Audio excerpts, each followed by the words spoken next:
Hi, everybody. Welcome to the Hammer Museum. I'm Claudia Bester. I'm the Director of Public Programs, and I'm very pleased to welcome you to tonight's Hammer Forum on what would reparations look like with VP Franklin, Julianne Malveaux, and our moderator tonight is Brenda Stevenson. Before we begin, I'd like to invite you all back to the Hammer to see our new exhibitions of artwork by Larry Pittman, Yunhee Min, Max Hooper-Schneider, and Yasmina Metwali. Admission to our museum galleries is always free. We also have hundreds of great free public programs coming up, including Constitution Happy Hour, which is kind of like a book club, but everybody gets a free copy of the Constitution, and we read the Constitution together with leading constitutional scholars as our guide. Next week, we're going to read what the Constitution says about the impeachment process. On November 20th, we're screening the film Sankofa, and the director, Haile Gerima, will be here for a post-screening discussion with Brenda Stevenson, and that is the final part in our three-part series of 400 Years of Inequality. Tonight's conversation is part 2 of that series. A little more on that in a minute. Anyway, Haile Gerima will be here November 20th, and then on November 26th, labor leader Ai-jen Poo will be here in dialogue with artist and Black Lives Matter co-founder Alicia Garza. So we have lots of great free public programs coming up, and we hope to have you all back. If you'd like to receive reminder emails about our upcoming events, please sign up for our email list, or maybe you did that on your way in. You can also find out more on our website, and you can also find recordings of almost all of our past programs on our website as well. So on to tonight's program. Probably you all received 3x5 cards on your way in. That's for the question and answer period. When it comes time for Q&A, we'll send an usher around to pick up your cards, and if you need extra cards or you didn't get one, you can just raise your hand and an usher will bring you a card. Please be sure to write very clearly so that our moderator can read them to our guest speakers. In today's forum, we're talking about reparations. The idea of making reparations for slavery has been in the news a lot lately, and I think a lot of people don't have a clear idea about how it would actually work in very practical and logistical terms. How can the United States actually go about trying to repair some of the damage done by slavery and other forms of racialized inequality over the past 400 years since the first captive Africans landed in Virginia in 1619? So tonight we're going to examine some of the proposals that have been made over the years about how we could address this as a nation. We have 3 very distinguished speakers here tonight, all of whom have worked extensively on this subject. Dr. V.P. Franklin is a distinguished professor emeritus of history and education at the University of California, Riverside, where he held the University of California presidential chair. Previously, he taught at University of Illinois, Yale, UPenn, Arizona State University, Drexel, and Columbia University, as well as Fulbright professorships at Uppsala University in Sweden and at the Universidad Autónoma de Barcelona in Spain. And he was scholar-in-residence at the Schomburg Center for Research in Black Culture in New York City. Dr. Franklin received his BA in history from Penn State, a master's in teaching from Harvard, and a PhD in the history of education from the University of Chicago. He's the author or co-editor of 10 books, including The Education of Black Philadelphia, Black Self-Determination, A Cultural History of African American Resistance, Cultural Capital and Black Education, African American Communities and the Funding of Black Schooling, 1865 to the Present, and Message in the Music, Hip-Hop, History, and Pedagogy. He's published over 70 scholarly articles on African American history and education. For 17 years, he served as the editor of the Journal of African American History, the leading scholarly publication on African American life and history. During his editorship, articles published in the JAAH received awards or prizes from the Association of Black Women Historians, the Southern Historical Association, the Organization of American Historians, and other professional historical organizations. Franklin is currently completing a book on contributions to the civil rights movement by children and teenagers, which sounds completely fascinating. And he's also editing an anthology on reparatory justice called The Case for Reparations as a Mean for Social Change. Dr. Julianne Malveaux is a labor economist and author. She's the founder and president of the DC-based nonprofit Economic Education, which is focused on personal finance and economic policy education and the connection between the two. She's also the host of the University of DC's television program Malveaux and serves on the boards of the Economic Policy Institute, the Black Doctoral Network, and she's president of Push XL, the educational branch of the Rainbow Push Coalition. Previously, Dr. Malveaux was on faculty at San Francisco State University, and she's been a visiting professor at UC Berkeley, the New School for Social Research, the College of Notre Dame, Michigan State, and Howard University, and she was the president of Bennett College in North Carolina until 2012. And in 2017, she delivered Harvard University's W.E.B. Du Bois Lecture Series. As a writer and syndicated columnist, her work contributes to the public dialogue on issues such as race, culture, gender, and their economic impacts, and her articles regularly appear in USA Today, Black Issues in Higher Education, Ms. Magazine, Essence Magazine, and The Progressive. Her columns have appeared in numerous newspapers, including the LA Times, the Charlotte Observer, the New Orleans Tribune, the Detroit Free Press, the San Francisco Examiner, and the San Francisco Sun-Reporter.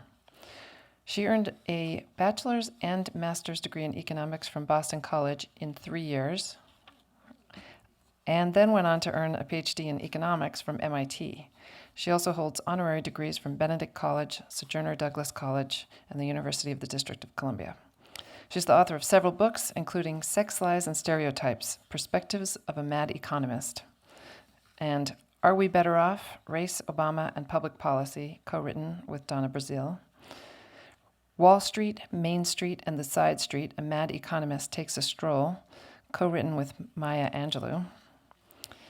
Reinventing Diversity, Transforming Organizational Community to Strengthen People, Purpose, and Performance, co-written with Howard J. Ross.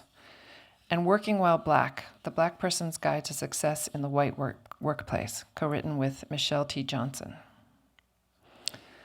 Our moderator, Dr. Brenda Stevenson, is an internationally recognized scholar of race, slavery, gender, family, and racial conflict. She's the Nickel Family Endowed Chair and Professor of History and African American Studies at UCLA.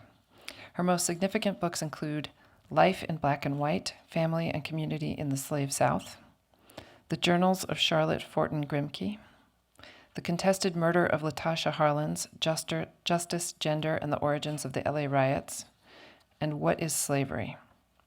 She was senior editor of the Encyclopedia of Black Women's History and co-author of The Underground Railroad. She's also the recipient of the Organization of American Historians Raleigh Prize for the Best Book on Race, the Association for the Study of African American Life and History Woodson Medallion, the Southern Historical Society Blassingame Award, the Ida B. Wells Award from the Women's E-News Organization, and the Gold Shield Award from UCLA. She's a past fellow of the American Academy in Berlin, the National Humanities Center, the Center for Advanced Studies in the Behavioral Sciences, the American Association of University Women, and the Andrew Mellon Foundation. And she's currently the William Andrews Clark Professor at the Center for 17th and 18th Century Studies, and she's just now completing a book on the Black enslaved family. So without further ado, please join me in welcoming J.P. Franklin, Julianne Malveaux, and our moderator, Brenda Stevenson.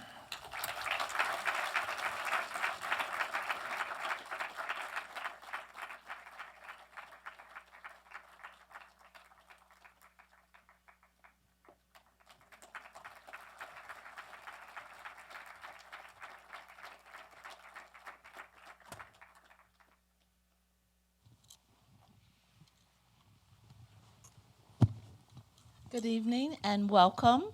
I'm to thank VP and Dr. Malveaux for being with us this evening to talk about this very interesting and important and righteous question of reparations. All right. So, we're talking a lot about reparations this year in particular and last year perhaps, but reparations is something that we have as a people spoken about since the very beginning of our enslavement and disruption from our lives in West and Central Africa.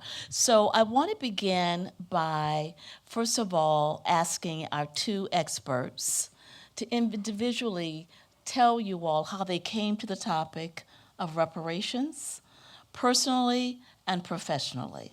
And we will start with Dr. Malveaux. Well, good evening, everybody. It's great to be here. Thanks for the invitation, and thank you for the question. Economics is a study of who gets what, when, where, and why. We look at factor payments in terms of factors of production. And the factors are land, labor, capital, and entrepreneurial ability. Land gets rent, labor gets wages, capital gets interest, and entrepreneurial ability gets profit. Well, here's the deal. Black folks were somebody else's factor of production. We were somebody else's capital.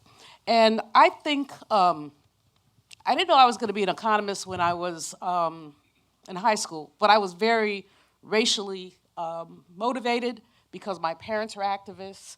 And so I was always studying these numbers because I was a little nerd. You wouldn't believe that, but I was. And so, I kept seeing the gaps. You would always see the gaps. And I would say to my mom, why are these gaps? She said, well, maybe that's something you want to study. Well, the wealth gap has been one of the most persistent. The income gap, much less so. I mean, and within certain occupations, you can see a closing of the income gap, but the wealth gap has been fairly persistent. And so that's how I came to reparations. You begin to look at somebody took your wages, and basically you did not get paid. And then wealth is an accumulation, and so there were generations of non-accumulation. And so that's literally how I came to the subject intellectually. Then just in terms of the activist work, I've always been an activist. I was a baby Panther. So just in terms of the activist work we did, the issue of reparations and justice, reparatory justice, would always come up. I never belonged to, although I was very aware of, the Republic of New Africa, which actually did ask for 5 states as reparations. But basically, through associations with folks, I'd studied it.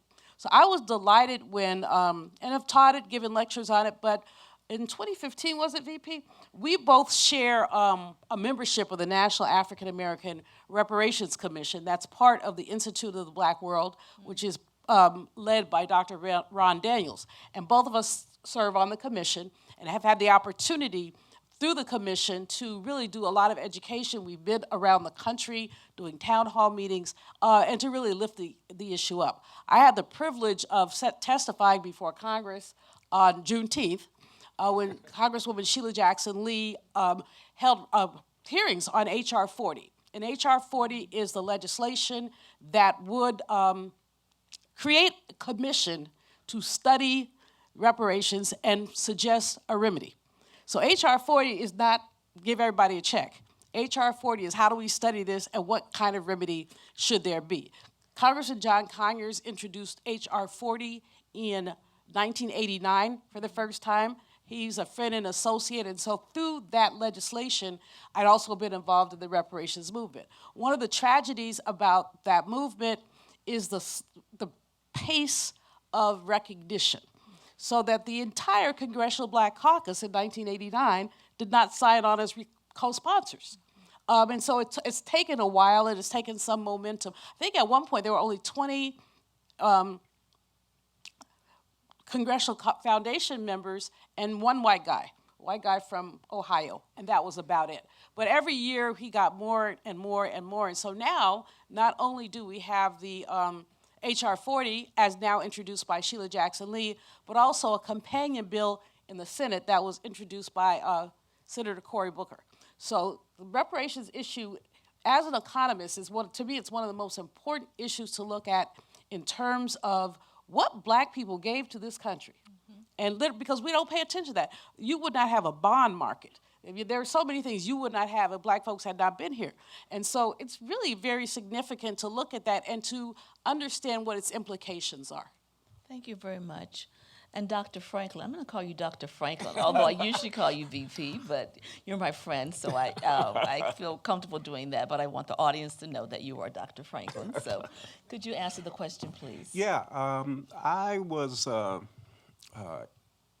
agreed to become the editor of the Journal of Negro History then in 2001. And 2001 saw the publication of Randall Robinson's The Debt, What America Owes Blacks. It came out in 2001, and it was very, very popular, a bestseller, and that kind of thing. And so I became the editor of the journal, but I changed it from the Journal of Negro History to the Journal of African American History. I said, well, we've been Negroes long enough. And so, so that book had just come out. Okay, so I then made sure that that book was reviewed in the journal. And then the next, several other anthologies came out on reparations, and one was called Who Should Pay, that was edited by Raymond Winbush. And these anthologies came out, but then in 2005, you had Mary Frances Berry's My Face is Black is True, Callie House, and the ex-slave reparations movement. So that Mary Frances Berry book came out. And we did not, as African-American historians, we did not know as much about this reparations movement, this movement to have pensions for formerly aged now, formerly enslaved African Americans. That began, the campaign began in the 1890s, and then in the early decades of the 20th century. And so this book came out, and we didn't know how large it was. It's 90, 100,000 people, black people signing up to support this movement. And we didn't know that much about it before Mary's book came out. And so I then said, okay, well, we're going to have a book forum on this, and because this is so important. So the book came out in 2005, and I had this book forum in the Journal of African American History that you can look up if you want to, in the summer of 2006, so that we had scholars who participated in various panels and stuff, contributed articles discussing how important this new information about how these formerly enslaved people were, what little funds that they had, that they were willing to join this movement in hopes of getting legislation passed by the federal government in order to provide these pensions for these formerly enslaved people. And you have to keep in mind that there were white Southerners who were supportive of this campaign and this movement, and they were the ones that, it was actually these white senators that actually introduced this legislation into the Congress at the end of the 1890s and in early 1900s. And he said, well, white Southerners were interested in reparations for formerly enslaved African Americans. Well, they knew where that money was going to end up. Where it was going, it was going to come through them, to white Southerners, and that they would be able to. So you had these white Southerners that were interested in it. So, and Mary documents all of this in her book, My Face is Black is True, and so the movement was much larger and much more important than we thought. And so I had this forum. I had this forum published in the journal. So I said, well, these reparations now is really an important issue. And so you have discussions of reparations in various other forums around the world, et cetera. And then we had the election of Barack Obama in 2008, during that horrible recession. And we were supposed to have this post-racial society. Remember that Oh, yeah, I remember that. Post-racial. Now that we have this black president, it's post-racial. And I said, no, that's not. I said, that's not reality. I said, they're saying this, but that's not the reality of the situation. And I said, and so I decided, I wanted people to address it, so I issued a call for papers for a special issue of the Journal of African American History on reparations, because I said that, and in introducing the call for papers, the title of the commentary that I used was "The Election of Barack Obama: the debt has not been paid." And the book, that was a play on the book, The Debt, So, the debt has not been paid. And so I said, we need to try to pursue this as a topic because there were a number of scholars and stuff writing about it, and it was within the context of the truth and reconciliation movement in South Africa at the same time. And so you had, it was for reparations, restitution, restoration, and so you had that activity going on at the same time. And I said, well, we've had reparations, going on here for, almost 100 years and stuff, and so that we need to update this. The scholarly community needs to update this. And the first person when I issued the call for papers, the first person to respond was Dr. Ronald W. Walters. Dr. Ronald W. Walters, who's a distinguished scholar and social activist. He had an institute at the University of Maryland on leadership, but he's one of the people that helped founded the Congressional Black Caucus. He had served as one of the campaign managers when Jesse Jackson ran for president in 1984 and 1988. But he was a scholar, and he had written like 10 books or something at that time. And his latest book had come out in 2008. Which dealt with the Truth and Reconciliation program in South Africa and whether or not people were actually going to bring about some significant economic change there, and then apply what about reparations in the United States. So his book, the price of racial reconciliation is the title. He was the first person to send in a manuscript, for the special issue. And then we got the other manuscripts came in and stuff, and over the years and stuff, and the special issue finally came out in 2012, but Dr. Ron Walters had passed away in 2010. And so what I did was, the article is in there, but the special issue was dedicated. That's him on the cover, and it was dedicated to him. And so that was and that dealt with reparations in the United States. And what was really interesting was that in the special issue we included another large organization on reparations that was seeking reparations for formerly enslaved African Americans in the early 20th century as well. And so it was called the National Liberty Society, and it was interesting. So this was another large organization that was trying to push reparations for African Americans. And so that special issue came out in 2012, and then we had all of the movement in terms of the CARICOM, the nations in the Caribbean, creating the CARICOM Reparations Commission, and the 10-point program that the CARICOM nations came up with how they would demand reparations from the former colonial powers and what they would do with this, and we had organizations created in the United States to sort of work with them, et cetera, and then there was an international conference on reparations held at the University of Edinburgh in Scotland. And this conference dealt with reparations movements around the world. And so, I went to deliver the paper at this conference and worked with the conveners of that conference to do a special issue on reparations movements internationally.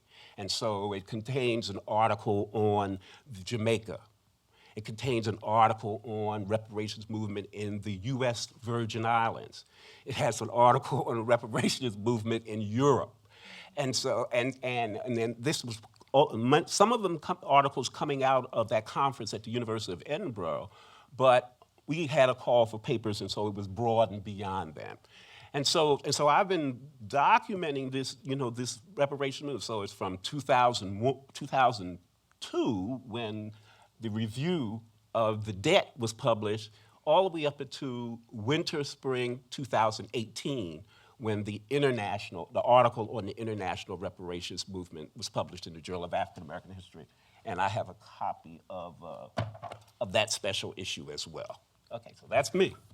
Well, thank you I very want to much. just jump in for a quick second to share a story with y'all since VP brought up President Obama. I interviewed him in 2004 at the Democratic Convention.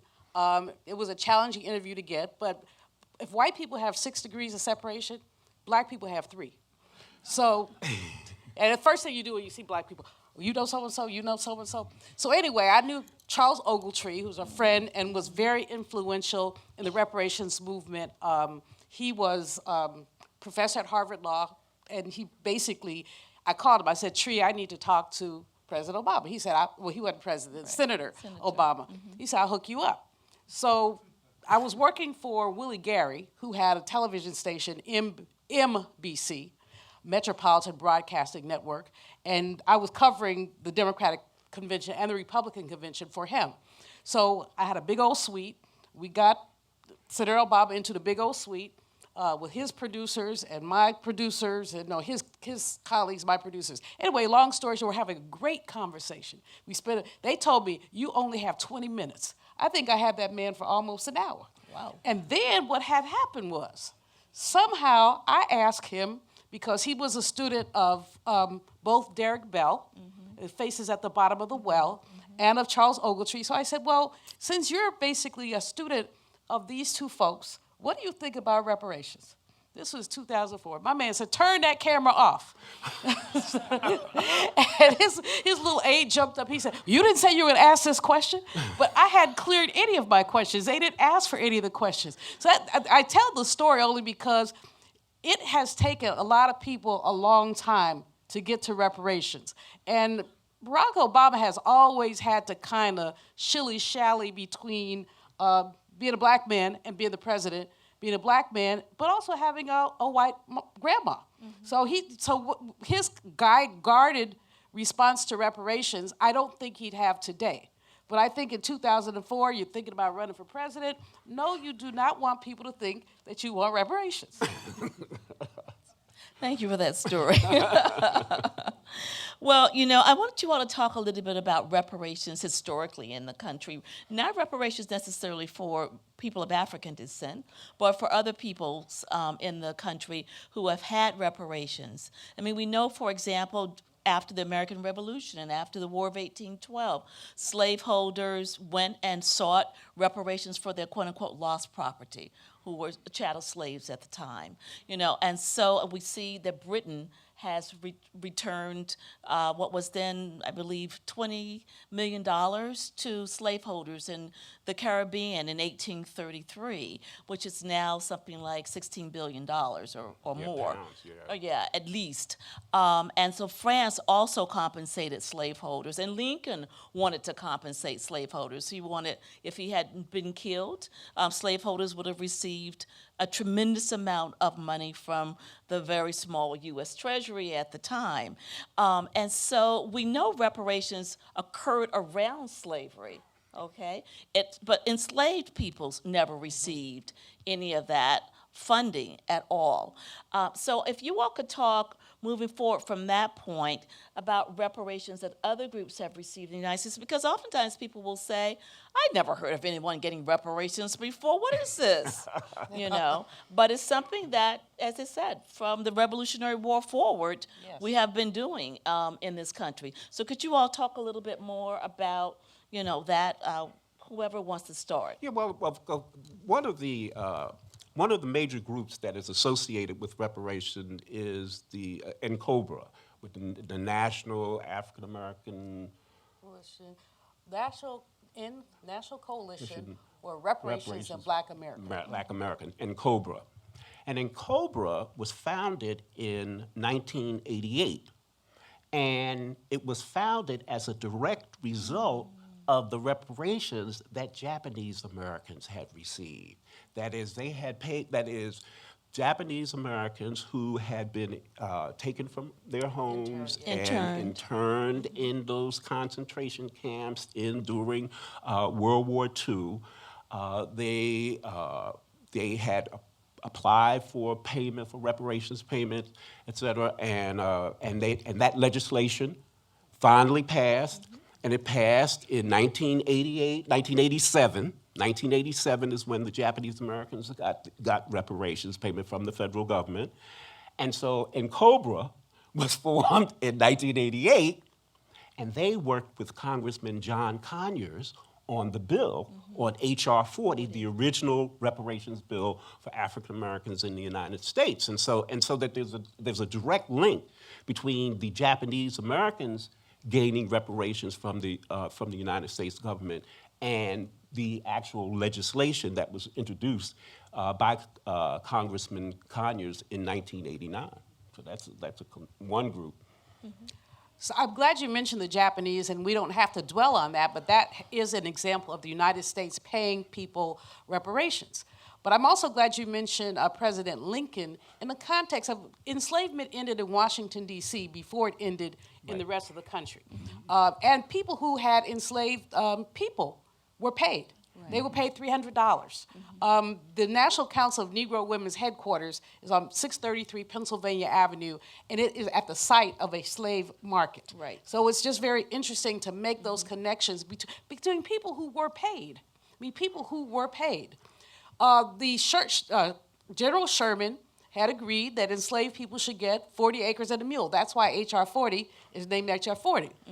40 acres, I keep the mule. But but in any case, when we look at what happened, President Lincoln just basically compensated. Sherman said that he would compensate with the 40 acres and a mule. But the President Johnson, who succeeded Lincoln, was a dyed-in-the-wool racist, and he did not believe that black people should get anything.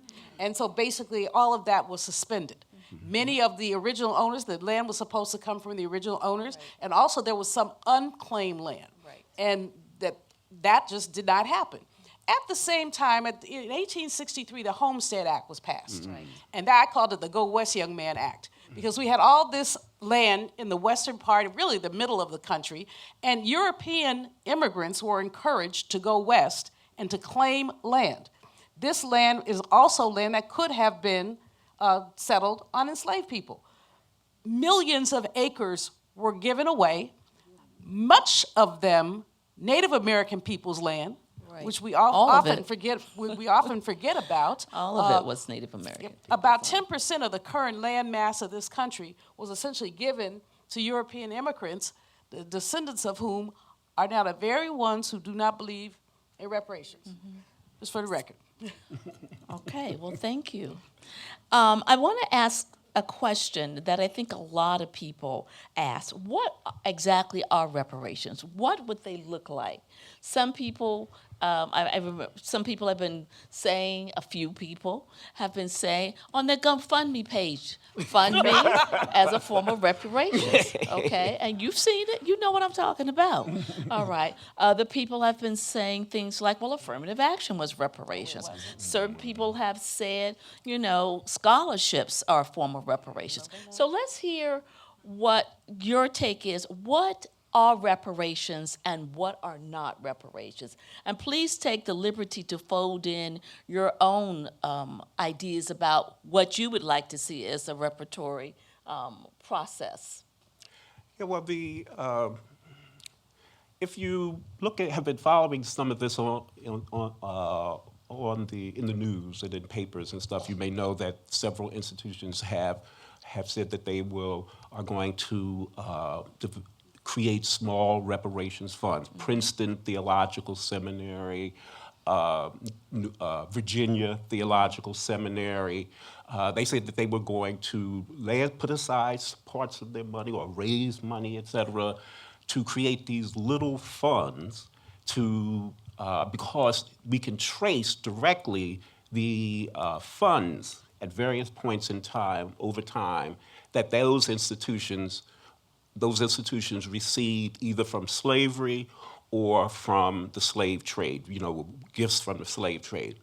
The most prominent example, of course, is Georgetown University and the campaign of descendants of formerly enslaved people who were sold down the river, literally, to help pay off a debt that was owed by Georgetown University. And this went back and forth. The GU 272, GU 272 was one of the groups that was created by the descendants of those enslaved people who had been sold to support Georgetown University. And so the descendants came together and were beginning to make kind of reparations demands on Georgetown.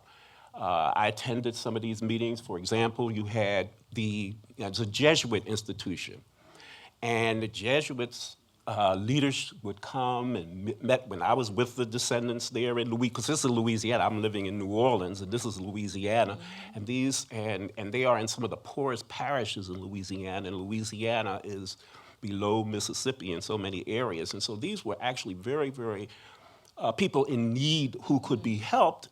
Their children, et cetera, could be helped. If some kind of reparations plan was created. And so we had these meetings in New Orleans and other places with these representatives of the Jesuit order, and maybe we'll do something. We're gonna talk about it, and see what we can do and stuff. And as some of you may have known, that the students at Georgetown University decided that they held a referendum among themselves and said that they wanted part of their student fees to go toward a fund that would be used for a reparations fund that would be used.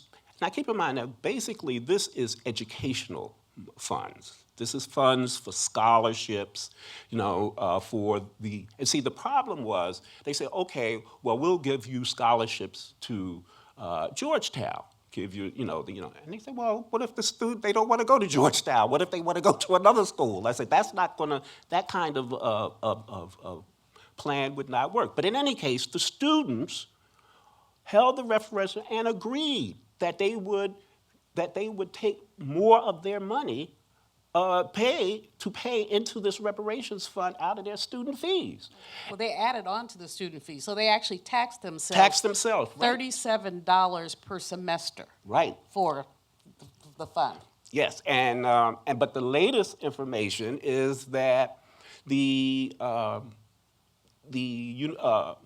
university has decided that, well, no, what we'll do is that we're not going to have the students pay this. What we're going to do is we're going to raise money from our alumni and philanthropists and donors and things to provide $400,000 a year to provide scholarships and educational funding for the descendants of the 272 enslaved African Americans who were sold to benefit Georgetown.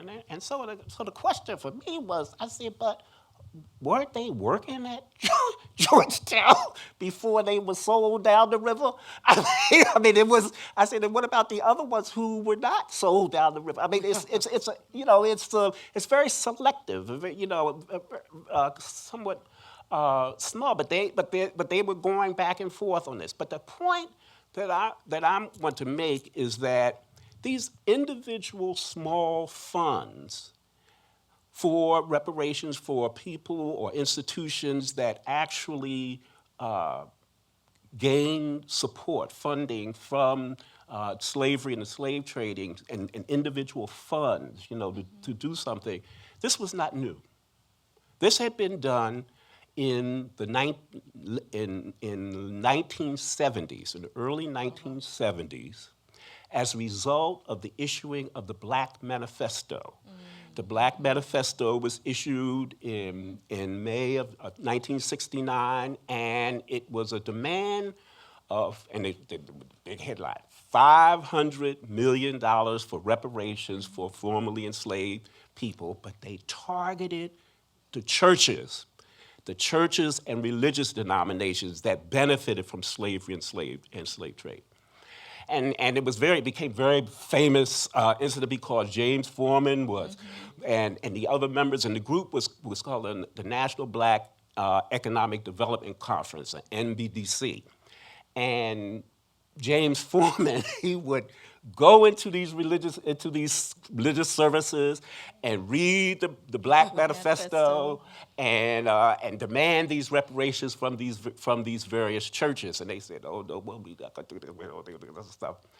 And then he would make presentations at denominational conferences and all of this, and they, oh no, we're not going to do this. But what happened was the Black caucuses within the Presbyterian Church, within the Episcopal Church, within the Methodist Church, and several other Protestant religious denominations, they said, well, we don't like the way that he presented this to us, demanding these, coming into the church and demanding these reparations and stuff. But the goal was to try to boost Black economic development. And so what happened was that the individual denominations, each of the, and as a historian, I'm able to, they went in, I published this, where we went in and looked at the records of these various denominations, these various churches, and the Presbyterian Church, the Congregationalist Church, the Episcopal Church. What they did was they budgeted money in the early 1970s for reparations funds that would go to the Black caucus within that denomination.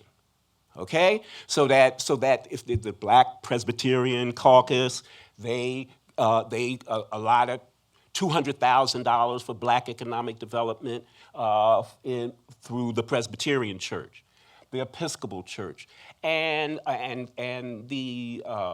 these small reparations funds were used to assist the development of Black economic projects, like cooperatives, for housing developments, housing programs, and so these and that were then, and the funds did not go to Foreman and the NBDC. It went to so that they did get these reparations, but they went to the Black caucuses within these religious denominations. So you had examples in the past of small reparations funds, similar to what the Princeton Theological Seminary, creating a small fund that was then used for a project that those Blacks within that religious denomination wanted to support. So we have that kind of example. Mm-hmm. Now, the money that came from the churches, and I'm glad you mentioned, the United Church of Christ gave $1 million to establish the Black Economic Research Center in Harlem. That was my first job, summer of 1972, actually. But the center opened, I think, about 1969. A man named Robert S. Brown was the leader of that, and a number of African-American economists had their first jobs and first opportunities there. I want to deal with your question in a different way. VP is the historian. I'm the economist. So I want to take a slightly different approach to this. Because people always say, how much is it going to be? How many, right now, even in the reparations movement, there's some dissent on who gets the reparations, whether there's this group called ADOS. I don't think much of them because they gave me a death threat, but that's another story. I'm like, yeah, bring it. But in any case, they believe in individual checks. Others have looked at other things. I'm going to go through what we did with NARC in terms of what our requests are. But the way that I see this is that you both have to talk about compensating individuals, but you also have to talk about repairing communities. What happened is more important than one individual losing. We can go back and look at examples of people having lost of Tulsa, Oklahoma, 1921, Black Wall Street, or Wilmington, North Carolina, 1898, where basically they said the river ran red, so many Black people were killed. So we can go back and point to individuals. In fact, there's a film called Wilmington on Fire, which I highly recommend. It's really, really good. And actually some of the descendants of the victims from Wilmington, they talk about what their parents or grandparents, et cetera, lost. So, we can look at individuals, but we also have to look at communities. One of the things that I'm doing now, I'm working on something for VP, taking me forever, but because lynching, if you study lynching, it will literally kind of drive you nuts. Right. My therapist actually told me to stop. She said, you can't, because someone will say something to me, and I start melting down and telling them about these lynchings. But what lynchings did is they frightened and intimidated a community. Mm-hmm. And there was an economic a component to lynching. The first lynching that Ida B. Wells documented was of a guy named Tommy Wells. He was a postman in Memphis, Tennessee, and he started a grocery store. He started the grocery store, the People's Grocery, because there was a white man who had a store. The store was unruly. They drank liquor in there. He had 10 citations for liquor. Mm-hmm. Black women were uncomfortable going there because they had gambling and da-da-da. So Tommy and two of his friends started a store. Well, economic competition was threatening to this man. And so they were angry that they had this store, but rather than deal with it head on, when two little boys got into a fight over some marbles, the white men from the other store went to the People's Grocery with guns. And they were going to shoot it up, but brothers were not having that. And so basically, a melee ensued. The sheriff came back, and 3 men were arrested and then lynched. Tommy Wells was the father of Ida B. Wells' goddaughter. And so that was a story there. But many of these lynching stories have a property component. And that's, so when you talk about reparations, you're not just talking about basically reimbursing somebody for what they lost, but you're also talking, what is the impact of this on a community? How is a community, basically, because Ida B. Wells said lynching is a form of intimidation. And that's literally what it was. There was a man in Florida, he owned orange groves, and he wanted to vote. And white man turned him away. He went back and he was flippant. Was understanding what lynching did is it beat people down so that people were afraid to talk back. Some people were killed because they made eye contact. A man was lynched because he owned an automobile. There are just so many stories. In any case, the point being, lynching was a way of economic extraction, and we have to look at it from that perspective. So individual checks notwithstanding, I think that can be discussed by the commission that's established through H.R. 40. I'm not that excited about that. But I am very excited about repairing community. And what we had was a 10-point plan that I'm just going to take a minute to go through. So just one moment before you say that, I wanted everyone to know that when you talk about lynching, a lot of times people focus on slavery and reparations for slavery. But we're talking about much more than just slavery. We're talking about the long history of oppression after slavery. Mm-hmm. Jim Crow, race riot, lynching, rape, destruction of property, et cetera, not being able to vote, disfranchisement, miseducation, not educated, no health care, all that. That's why we have the 10-point program. Right, okay. But so one other point to your point, which is important. If you look at the period between 1865 and 1910, Jim Crow, black people made significant progress. Didn't get the 40 acres and a mule, but people were highly motivated to become involved in the economy. So in 1880, black people had $1 for every $36 that white people had. By 1910, it was $1 for every $16 that white people have. Right now, it's $1 for every $10. So we made more progress in the period between 1880 and 1910 than we made between 1910 and 100 years later. And so, I mean, it's important to note that progress and to note that that period, post-Reconstruction, was a period where black people were doing stuff, and that's why economic envy was driving these laws, the Jim Crow laws, all these other laws. So the 10-point plan really looks at some of that. So like I said, I want to run through it quickly but basically what we're looking at in NARC is restoring communities. We're not looking at giving somebody a check. We're looking at how do you restore communities. In 1890, we had over 100 black-owned banks. Now we have 23. that's the kind of thing that we want to look at. So the 10-point program, first of all, asks for an apology, a formal apology, which has never happened. Secondly, for repatriation, so that any African American who wants to go back to Africa has a right to go to any African country, and if they choose to leave this country, will be given some kind of a grant so they can establish themselves in whatever African country. Third demand really, is for land for social and economic development. Unused lands, there are lots of unused lands in this country that could be ceded to African American people through any number of ways. And basically, with NARC, we talk about a reparations authority that would look at those projects for social economic development. The fourth demand is for funds for cooperative enterprises and entrepreneurial development. And that's, again, where you see enormous gaps in what is owned and why. And we can take all these things back to history. 5, resources for health, wellness, and healing. Enslavement left an indelible mark on black people. One of the things we don't talk about enough that I must raise is the issue of how enslavement and its aftermath affected black women.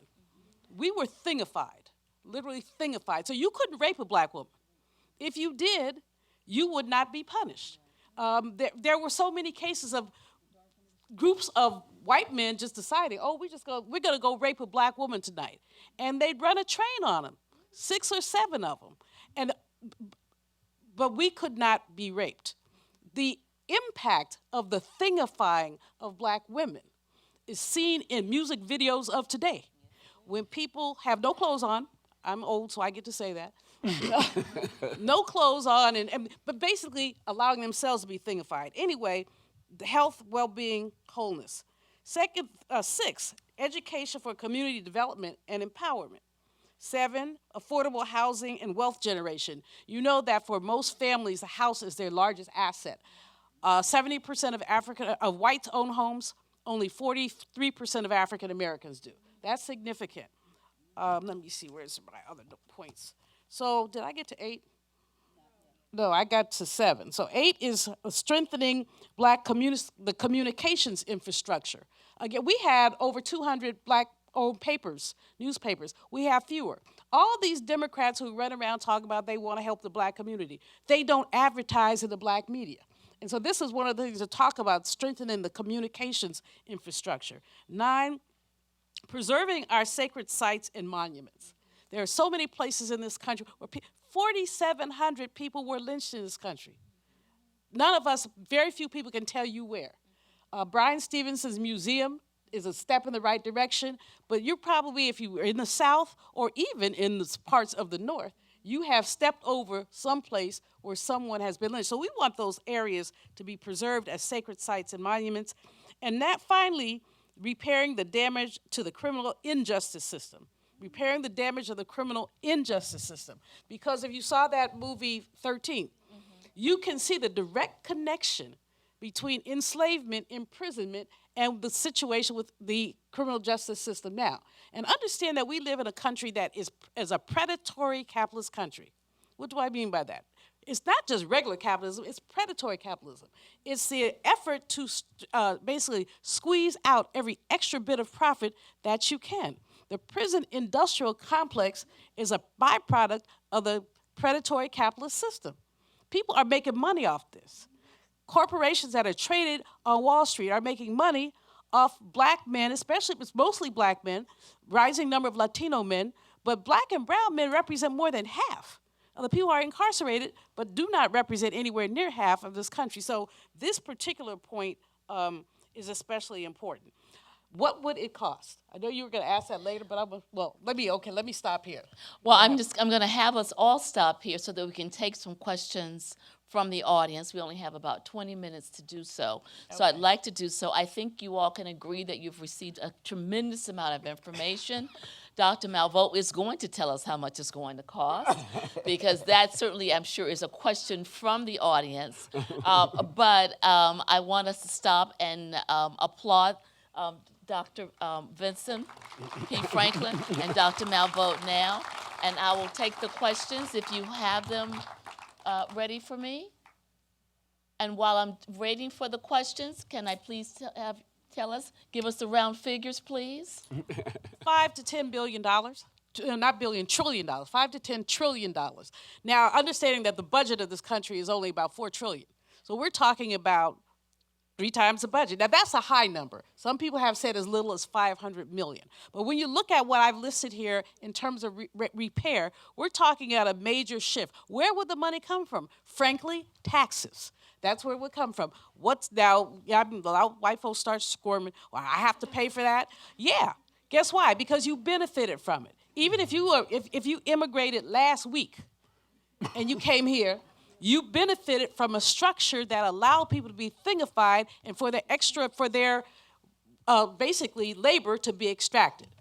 There would not be a Wall Street. There would not be a bond market. There would not be, I don't even call the place that man lives the White House anymore. I call it the house that enslaved people built, because that's a more accurate way to describe it. You would have a Congress. You call the roll. You would have had a South, because you would not have had tobacco or cotton without the labor of black people. So someone will cringe at a notion of a multi-trillion-dollar reparations fund, but that's what it's going to cost.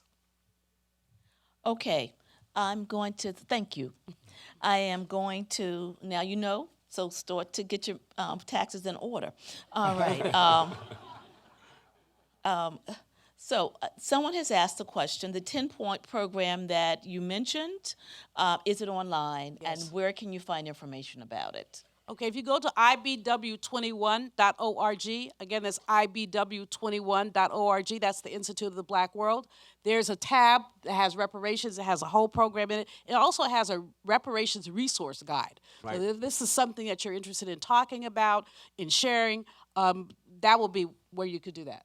Yeah, and it also has NARC, and the National African American Reparations Commission, is the conferences and meetings that we've held, the summits that we've held over the last few years. You have information from there. You have videos from those reparations conference there on that website. And there's so much information coming in from on the issue of reparations from around the world that the Institute and NARC is creating a weekly reparations newsletter. So there's a weekly reparations newsletter that'll be on that website, on the NARC website and the Great. Institute for the Black World. Thank you. Another question is, can we or should we be sure that reparation money would not end up in the hands of financial institutions who profit from racialized debt? That's a great question. What we propose is some kind of a reparations authority that would essentially, when the money came in, said where the money would go. If you look at some of the things I've talked about, these are communitarian things. These are not individual things. So we're talking about things like preserving sacred sites, but we're talking about housing development and funds. So that's how we would prevent that. I would also hope and think that the reparations movement would allow us to look more carefully at these predatory lenders and others in our communities so that we can protect those who have money from being ripped off. Because we know, and don't get me started, but the Consumer Financial Protection Bureau, founded by Elizabeth Warren, established by President Obama, has been significantly weakened by that man. You know, a lot of y'all are young people. I don't like to cuss in front of young people. So I just say that man. But in any case, those consumer protections that our economy once had are being basically ground away. And for students, you should know that some of the things regarding student loans are also being ground away. That has little to do with reparations, but it has to do with the injustices that are inherent in our economic system. Yeah, and also we have precedents for how this can be done. You know, I'm living in Louisiana, and if you recall, you had the BP oil spill. Mm-hmm. If you remember the BP oil spill, and they created the BP Superfund. Mm-hmm. And how was the BP Superfund handled? You had individuals and lawyers and corporations that were set up. People came and presented their losses, the evidence of their losses from the BP oil spill. So in other words, you have precedents for how similar kinds of funds of funds or super funds can be set up, overseen by a financial institution, banks, et cetera, to evaluate the proposals, the submissions, and then to provide funds. For example, one of the topics, one of the areas that we're particularly interested in would be the historically black colleges and universities, but at the same time, scholarships for low-income students. We have a situation in Louisiana right now where they have what they call the TOPS scholarship program, and it started out in the 1990s as a program to provide tuition scholarships for low-income students and to allow them to attend the universities in Louisiana. Well, Bobby Jindal came in and he said, well, why first thing, he was given so much of the land and property, et cetera, of the state to the corporate capitalists and stuff. And so he said, well, why are we giving this money only to these low-income students? Mm-hmm. So he said, no, we have to open this up to other students. But at the same time, he was giving away all of these tax benefits to all of these oil companies. The oil companies in Louisiana don't pay any taxes in Louisiana. And it is the most polluted state in the country. And he's giving away tax money to these oil companies. So there's a deficit. There's a deficit in the state budget, and so he's got to deal with this deficit. So he goes after the TOPS program, the scholarship program. And the way that he does it is that he raises the score on the ACT that you had to receive in order to be eligible for the TOPS scholarship. So for example, in ACT, I don't know if you had, it's not working. Oh, thank you. I'm sorry. I'm looking for the other questions. Thank you. Right. And so what he did, he raised the score on that a student would have to receive on an ACT in order to be eligible for the state scholarship, and raised it so that so many of the low-income students that the program that was originally created to help these students, they're now ineligible unless they get a certain score on the ACT. And so it has devolved. What started out as a scholarship program to try to help low-income students now is viewed as a middle-class entitlement in the state of Louisiana. Wow. So there's a need for outside agencies. You need outside funds, et cetera, to deal with situations where you have many students of color who are low income, and that there's a need to provide an alternative to what the university would provide, an alternative to what the state may provide for them and so that some kind of fund, a large fund that would be available to assist in providing scholarships and other kind of financial aid is one of the topics, one of the areas that we want to. Let me jump in here for a quick second to ask you all to distinguish between reparations and good public policy. Okay. See, scholarships are good public policy. That is not reparations, because you have folks who think that anything that's directed at black people is reparations. Stupid, fill in the blank. Mitch McConnell said that affirmative action was reparations. He said that Obama was reparations. Obama in and of himself was reparations.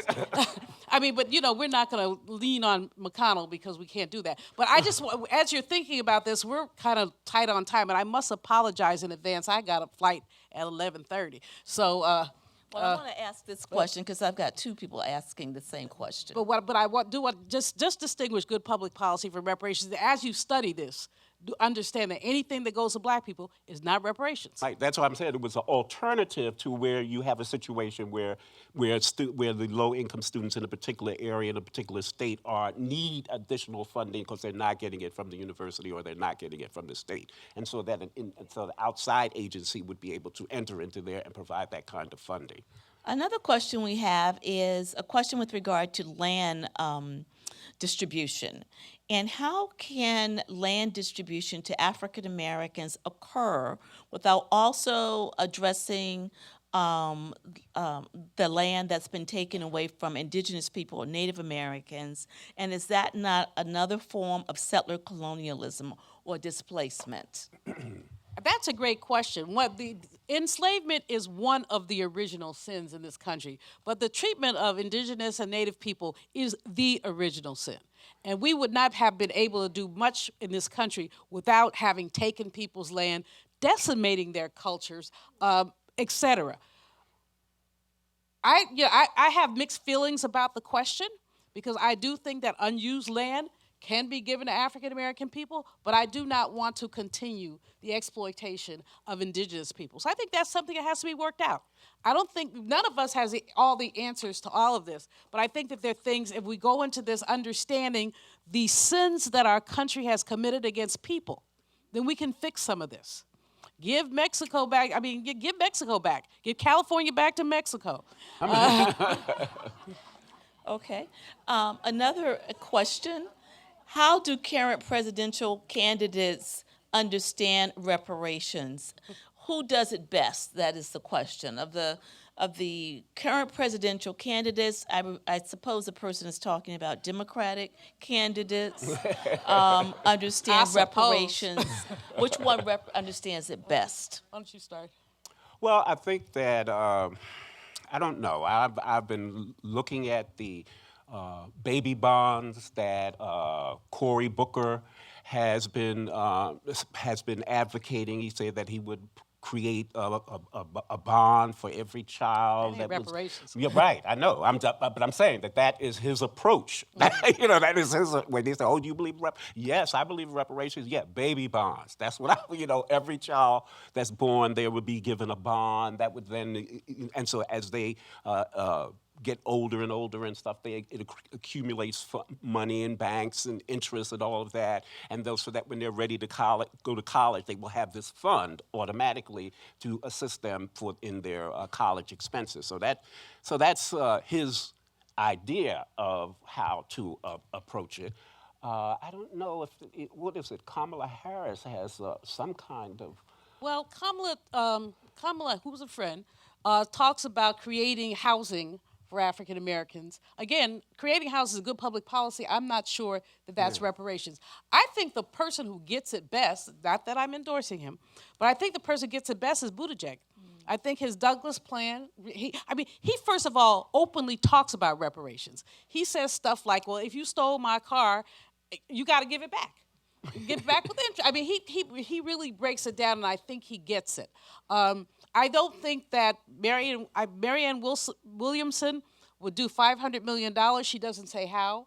But I don't know why half of those people are in the race anyway, so that's a whole other story. Biden doesn't believe in it. So I don't think that any of them do it Really? well. Yeah. And here's the other piece of it, to Cory Booker's baby bonds. People are extraordinarily reluctant in this country to acknowledge what happened to black people. Right. This is a season of anti-blackness, where people can be killed because they're playing video games with their nephew in the window.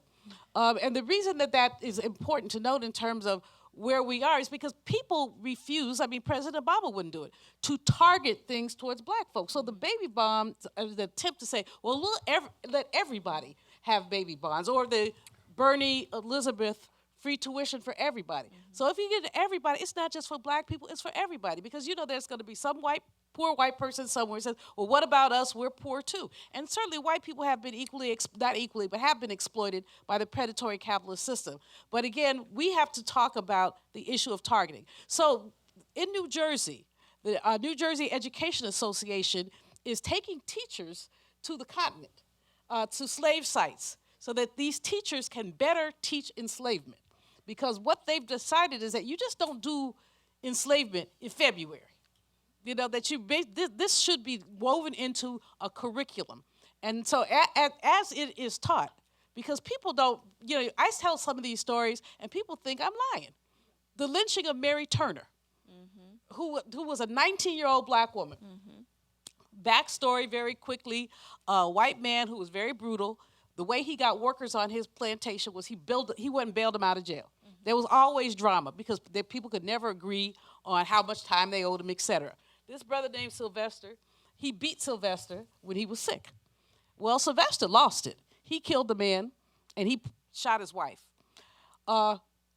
In the 2 weeks that finished that, 13 men were lynched. In the 2 weeks after, some of these men had nothing to do with Sylvester, didn't know Sylvester from anybody, but anybody who seemed to have an association. And Mary Turner's husband was one of those men. He didn't have anything to do with Sylvester, but he was lynched anyway.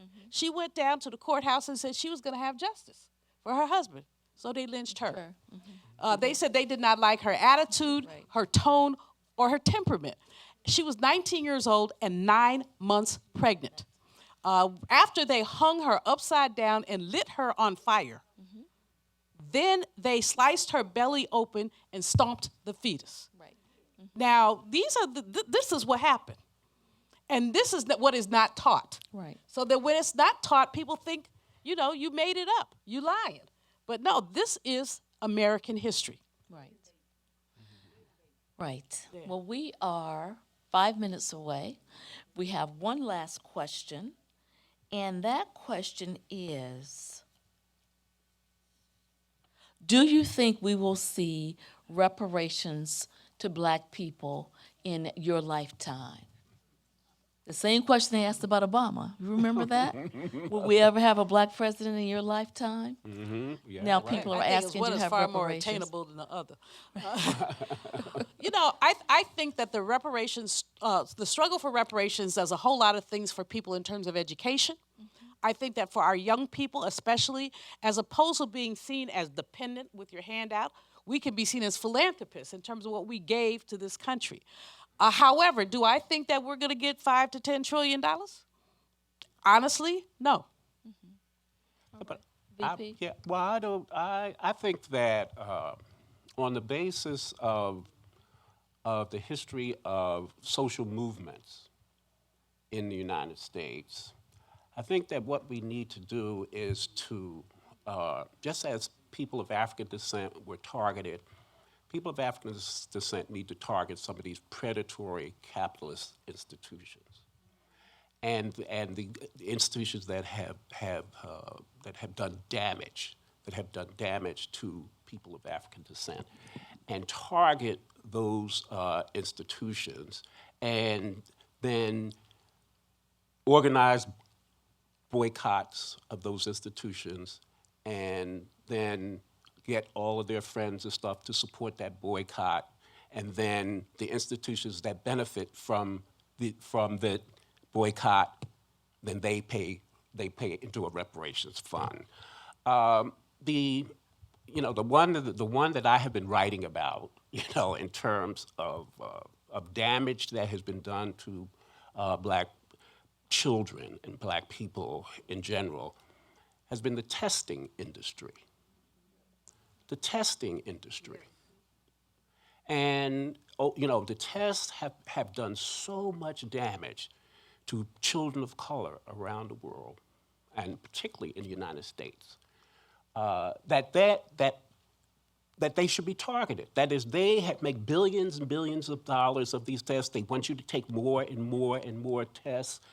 That what the young people should do, they say, okay, as part of reparations for the damage. Remember, it's to repair damage that it's done. And testing has done damage to people, to black people and other people of color and others, throughout their history. And so you say, okay, well, we will boycott the tests. Boycott the tests. Just say on the day that they have the test, the test, they say, okay, we're going to stay home, or we're going to go to a museum, or we're going to do something on the day of the test. Because the educational service, the educational testing service, and the College Board, all y'all took the SAT or the ACT or something, those are profit-making institutions. Right. They also do the LSAT, the MCAT, and other tests. They are profit-making institutions. So some young people who are financially challenged can't even take the test because they don't have the dollars to take the test. And the preparation, and the pay for And, preparation and, and, for and the there's test. a great bias in terms of preparation, who's paying for these testing scores. So, there are probably lots of things that can occur. I like your idea about targeting some of these industries and really doing damage to them. Yes. But it's challenging. It's challenging. Yeah, and the other, for example, I'll give you another example. There's one bank that has a poor record in terms of its dealing with African Americans. Wells Fargo Bank. It's just been terrible. And so, okay, you say, okay, we want to create a reparations super fund to deal with the damage that has been done with the subprime mortgages, and people. Okay, what we'll do is that we will ask people to boycott Wells Fargo and transfer your money to Chase or to another bank, and then that bank contribute to the reparations fund. That is the bank that benefits. No, VP, I love from you this. dearly, but most of those banks are predatory. I mean, really, no, what yeah, we I'm know, just saying, what just we pick a need, target. Just pick a target. but saying take it from Wells and take it to Chase, it's like saying jumping from the devil to the deep blue sea. I mean, basically, if we want to look at that banking industry, we want to look at take it from Wells to Industrial Bank, or Right. the few black-owned banks that's sure. left, Right. or to the One United Bank that's here in Los Angeles, or something like that, or begin to create credit unions and banks of our own. Right. Okay, I fear we're going to go way past 9 o'clock, and I know you have a flight. But I do want to say, and as the moderator, I get to say the last thing. The question with regard to will we ever see reparations, I just want you to think about something. In 1619, 20 and odd enslaved people arrived in Hampton, Virginia, what is today Hampton, Virginia. By the time we got to 1862, that 20 and odd number was 4 million. Okay, the largest slave society in the world at the time, in the Americas, bar none, including Brazil. Okay, as a result of that fledgling colony, which became the United States, the colony of Virginia was then in the top 10 of the wealthiest countries in the world. There is a connection between the two. Do you think that any of those people sitting in Jamestown in 1619 thought that this would be the United States of America? It became the United States of America because of the beginning of black people being used and creating wealth for this nation. Thank you very much.